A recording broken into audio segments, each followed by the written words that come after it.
Hello everyone, আসসালামু আলাইকুম। কেমন আছেন সবাই? আশা করছি আপনারা সবাই ভালো আছেন।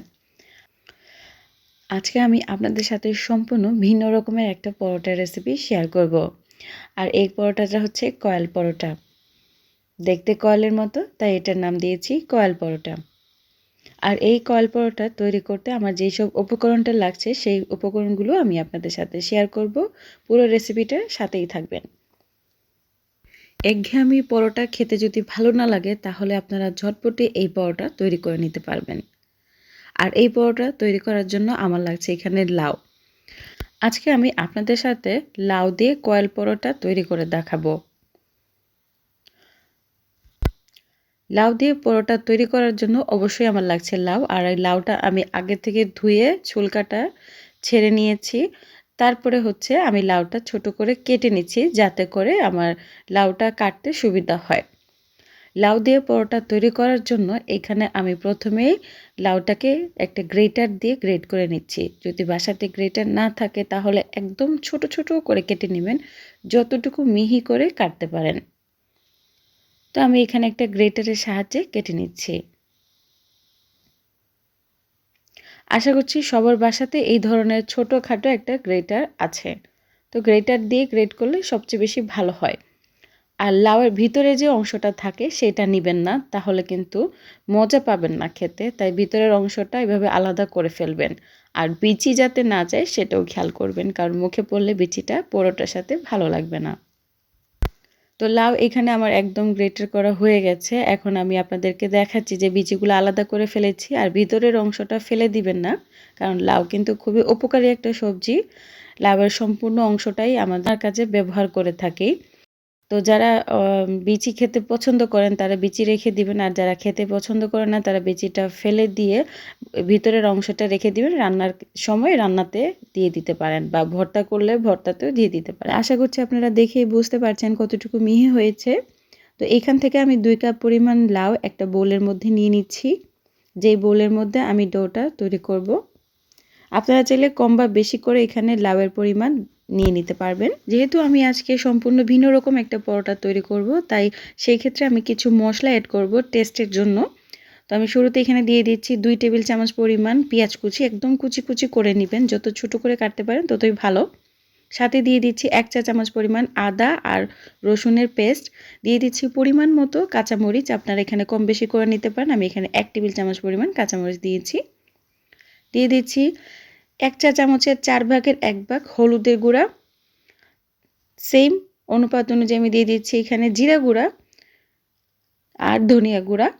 সাথে দিয়ে দিচ্ছি আমি 1 চা চামচের 4 ভাগের 1 ভাগও দিতে পারেন, বা 1 চা চামচ পরিমাণ দিতে পারেন পাপরিকা পাউডার। আমি মরিচের গুঁড়াটা না দিয়ে পাপরিকা পাউডারটা দিলাম, আপনারা চাইলে মরিচের গুঁড়াটাও অ্যাড করতে পারেন। আর দিয়ে দিচ্ছি পরিমাণ মতো লবণ। আমি এখানে 1.5 চা চামচ পরিমাণ দিয়েছি, অবশ্যই আপনারা আপনাদের স্বাদ অনুযায়ী দিবেন। দিয়ে এখন খুব ভালো করে প্রথমে লাউয়ের সাথে মশলাটা মিশিয়ে নিচ্ছি। মেশানো হয়ে গেলে আমি এখানে দিয়ে দিব ময়দা।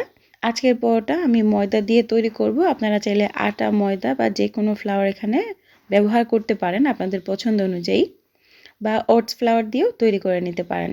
তো আমি এখানে 2 থেকে 2.5 কাপের মতো দিয়েছি। আর দিয়ে দিচ্ছি এখানে আমি 1/4 কাপ পরিমাণ বেসন। বেসনটা দেওয়ার কারণে ফ্লেভারটাও ভালো আসে আর একটু সফট হয়, তাই এখানে বেসন দিয়েছি, আপনারা চাইলে স্কিপ করতে পারেন। আর সাথে দিয়ে দিচ্ছি আমি 1 টেবিল চামচ পরিমাণ ঘি।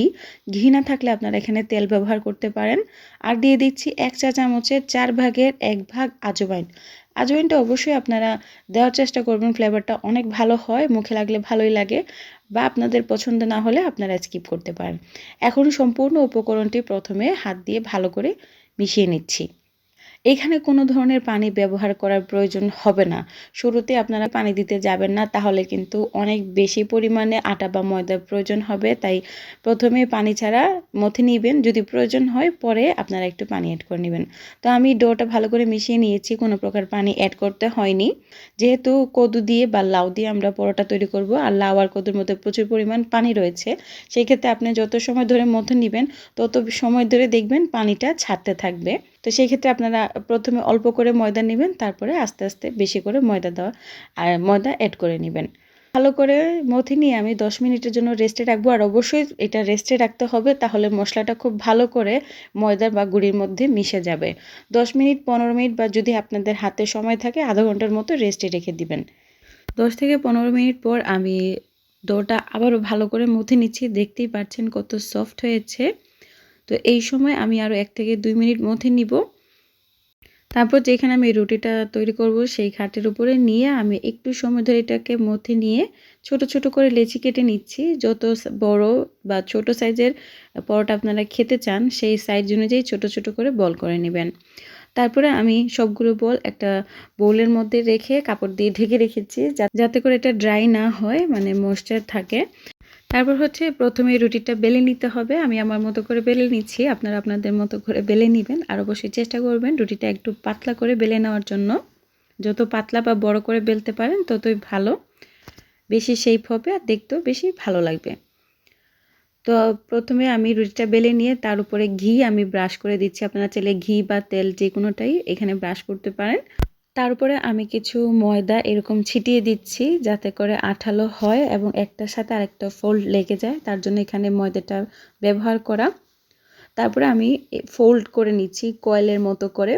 আপনারা স্ক্রিনে দেখে প্লিজ একটু বুঝে নেবেন যদি আমার কথা বুঝতে আপনাদের প্রবলেম হয়।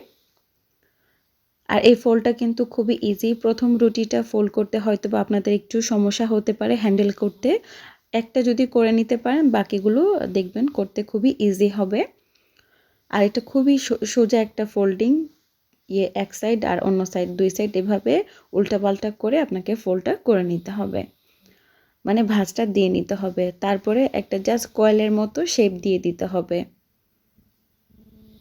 খুব কঠিন না, প্রথম একটা রুটি করতে সমস্যা হবে, পরেরগুলা খুব ইজিলি হয়ে যাবে। তো এইভাবে করে আমি সবগুলো রুটি ভাঁজ দিয়ে দিব। আমি আরেকটা রুটি আপনাদেরকে বেলে দেখাচ্ছি আপনাদের বোঝার সুবিধার জন্য। ভিডিওটা যদিও একটু লম্বা হবে, তা আপনাদের বোঝার ক্ষেত্রে আমি আজকের ভিডিওটা একটু লম্বা করে তৈরি করার চেষ্টা করেছি। আবারও আমি ঘি ব্রাশ করেছি, তার উপরে একটু একটু ময়দা ছিটিয়ে দিয়েছি। তারপরে আবার আগের রুটির মতো ফোল্ড করে নিচ্ছি, মানে কয়েলের শেপ দিয়ে নিচ্ছি। আপনারা আপনাদের পছন্দ অনুযায়ী যে কোনো শেপের পরোটা তৈরি করতে পারবেন। ট্রায়াঙ্গেল শেপের, বক্স শেপের, যে কোনো শেপের পরোটা আপনারা বানিয়ে নিতে পারেন। বা নর্মাল এইভাবেও কিন্তু রুটিটা ডাইরেক্ট তেলের মধ্যে ভেজে খেয়ে নিতে পারেন। আবার রুটি মানে তেল ছাড়াও রুটিটা ভেজে খেয়ে নিতে পারেন। তো এইভাবে করে সবগুলা পরোটার মানে কয়েলের শেপ দেওয়া হয়ে গেছে। আর আমি কিছু গুঁড়ি উপরে ছিটিয়ে দিয়েছি, যাতে করে একটা ডোয়ের সাথে আরেকটা ডো মিশে না যায়। তার জন্য এখানে আমি গুঁড়ি ব্যবহার করেছি। আজকের রুটিতে আমি কোনো প্রকার এক্সট্রা তেল ব্যবহার করব না, কারণ এটা অলরেডি একটা সফট ডো। আমি যদি তেল ব্যবহার করি তাহলে হয়তো বা লাগবে না বা লেগেও যেতে পারে, যার জন্য আমি সেফটি বজায় রাখার জন্য এখানে আমি গুঁড়ি ব্যবহার করেছি। তো এখন আমি ফাইনাল বেলে নিব। আর এই বেলার জন্য আপনাকে অবশ্যই একটা জিনিস খেয়াল রাখতে হবে, খুব জোরে প্রেস করে রুটিটা বেলা যাবে না, তাহলে আমরা যে ফোল্ডটা তৈরি করেছিলাম মানে ভাঁজটা দিয়েছিলাম কয়েলের মতো, সেটা আবার আগের জায়গায় ফিরে যাবে, মানে নর্মাল একটা ফ্ল্যাট রুটি হয়ে যাবে। তো সেই জন্য আপনাকে অবশ্যই আস্তে আস্তে করে রুটিটা বেলে নিতে হবে। তো আমি এই থিকনেসটা রেখেছি, মানে রুটিটা খুব বেশি পাতলা বা খুব বেশি মোটা করে বেলিনি, একদম মিডিয়াম সাইজের রেখে রুটিগুলো বেলে নিচ্ছি। এখন পরোটাগুলো ভাজার জন্য আমি একটা ফ্রাই প্যানে আগে থেকেই চুলায় বসিয়ে রেখেছিলাম, আর গরম হওয়ার পরে আধা চামচ করে তেল দিয়েছি। আপনারা চাইলে ডাইরেক্ট এখানে ঘি ব্যবহার করতে পারেন, বাটারও ব্যবহার করতে পারেন। আর তেলটা যখন একটু গরম হয়ে গেছে তখনই আমি পরোটা ভাজার জন্য আমি রুটিটা ছেড়ে দিয়েছি। তো ভালো করে উল্টে পাল্টে আমি পরোটা ভেজে নিচ্ছি। আপনারা চাইলে তেল ছাড়াও রুটিগুলো এভাবে ছেঁকে নিয়ে খেয়ে নিতে পারেন। আর যারা ডায়েটে আছেন তারা অবশ্যই তেলটা অ্যাভয়েড করার চেষ্টা করবেন। এখানে রুটিটা আমি জাস্ট 1 থেকে 2 মিনিট সময় লেগেছে ভাজার জন্য। চুলার আঁচের উপরে ডিপেন্ড করে 3 মিনিটও লাগতে পারে এক একটা পরোটা ভাজার জন্য। যেহেতু আমরা এখানে লাউ ব্যবহার করেছি, তাই অবশ্যই মিডিয়াম টু লো আঁচে রেখে একটু সময় নিয়ে রুটিটা বা পরোটা তৈরি করে নিতে হবে। তারপরে আমি এই রুটির উপরে আবারও হালকা করে ঘি ব্রাশ করে দিলাম, এতে করে রুটিটা অনেক সময় ধরে সফট থাকবে, শক্ত হয়ে যাবে না। আর এই রুটি আপনারা তৈরি করে 2 থেকে 3 দিন রেখে দিয়ে খেতে পারবেন। রুটিটা শক্ত হয় না, সফটই থাকে, মানে নরম থাকে। এক এক করে আমার সবগুলো পরোটা ভাজা হয়ে গেছে। এখন আমি আপনাদেরকে একটু পরিবেশন করে দেখাচ্ছি। দেখতেই পাচ্ছেন রুটিটা মানে এক একটা লেয়ার কয়েলের মতো খুলে আসছে। আপনারা রুটিটা ঠান্ডা হওয়ার পরে খোলার চেষ্টা করবেন, দেখবেন সুন্দর করে এক একটা লেয়ার কয়েলের মতো করে খুলে আসছে। আমি যেহেতু গরম অবস্থাতে রুটিটা তাড়াতাড়ি করে খাওয়ার জন্য রেডি করেছিলাম, তাই সময় পাইনি যে ঠান্ডা করে পরে ভিডিও করে আপনাদেরকে দেখাবো। ঠান্ডা হওয়ার পরে কিন্তু এই ফোল্ডগুলা বা শেপটা খুব সুন্দর করে খুলে আসে। এই কয়েল পরোটা অন্যান্য যে কোনো পরোটার থেকে খুবই লোভনীয়, টেস্টি এবং সুস্বাদু। আপনারা একবার হলেও চেষ্টা করবেন বাসায় লাউ দিয়ে এই পরোটা তৈরি করে খাওয়ার। আপনারা এই পরোটা যে কোনো তরকারির সাথে পরিবেশন করতে পারেন, ভর্তার সাথে পরিবেশন করতে পারেন, আচার দিয়ে বা দই দিয়েও খেয়ে নিতে পারেন। খুবই সফট এবং খুবই মুখরোচক একটি পরোটা। আশা করছি আপনাদের সবার কাছে ভালো লেগেছে। যদি ভালো লেগে থাকে প্লিজ আমার চ্যানেলটি সাবস্ক্রাইব করবেন, লাইক করবেন, শেয়ার করবেন। সবাই ভালো থাকবেন, সুস্থ থাকবেন। আজকে এই পর্যন্তই। আল্লাহ হাফেজ। আসসালামু আলাইকুম।